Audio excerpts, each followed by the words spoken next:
Hi everyone, welcome to my channel. आज के इस वीडियो में मैं बनाऊंगी दही sandwich. So let's begin with the filling first. इसकी फिलिंग बनाना बहुत इजी है। तो सबसे पहले मैंने यहाँ पर 1 कप हंकर्ड लिया है, यानी कि 1 कप दही लेकर उसको चाय की छन्नी पर रख दिया। और ये मैंने रात में किया था ताकि ओवरनाइट काम होता रहे और सुबह मैं सैंडविचेस बना सकूँ।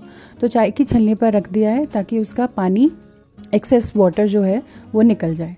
अगर ज़्यादा दही यूज़ कर रहे हो आप तो एक जो मसलन मलमल का कपड़ा होता है उसमें रख सकते हो।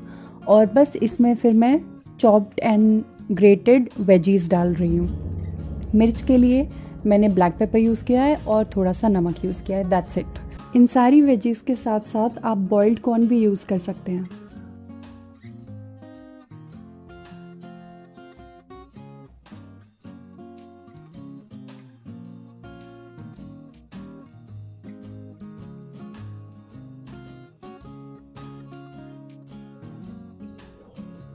नेक्स्ट स्टेप में मैंने एक ब्रेड स्लाइस लिया हुआ है और जो कर्ड मिक्सचर बनाया था वो यहाँ पे अप्लाई किया है।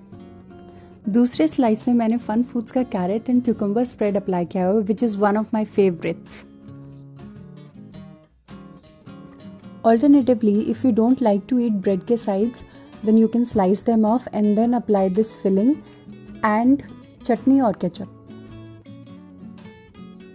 And in the next step मैंने सैंडविचेस प्रिपेयर कर लिए हैं और यहाँ पर मैं ब्रेड के ऊपर वाली साइड पर बटर लगाऊंगी। ऑल्टरनेटिवली आप डायरेक्ट पैन पर भी बटर लगा सकते हो and then you just have to cook on low flame until it is light brown.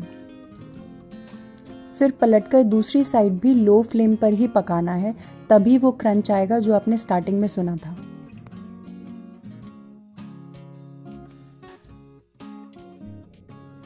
अगर आप ट्रैवलिंग करते टाइम बनाए हुए सैंडविचेस कैरी करना चाहते हो तो आपके लिए एक टिप है, या तो आप फिलिंग लगाकर ब्रेड को सेको मत, और अगर आपको सेकना है तो आप दोनों साइड से सेको, यानी कि अंदर वाली साइड भी और बाहर वाली साइड भी। इस तरीके से आपके ब्रेड सैंडविचेस सॉगी नहीं होंगे, यानी कि ज़्यादा देर तक क्रंची बने रहेंगे। Like the video if you enjoyed, share with others and tell me in comments कि आपको फिलिंग के साथ चटनी, स्प्रेड या फिर सॉस कौन सा कॉम्बिनेशन अच्छा लगा। Thanks for watching.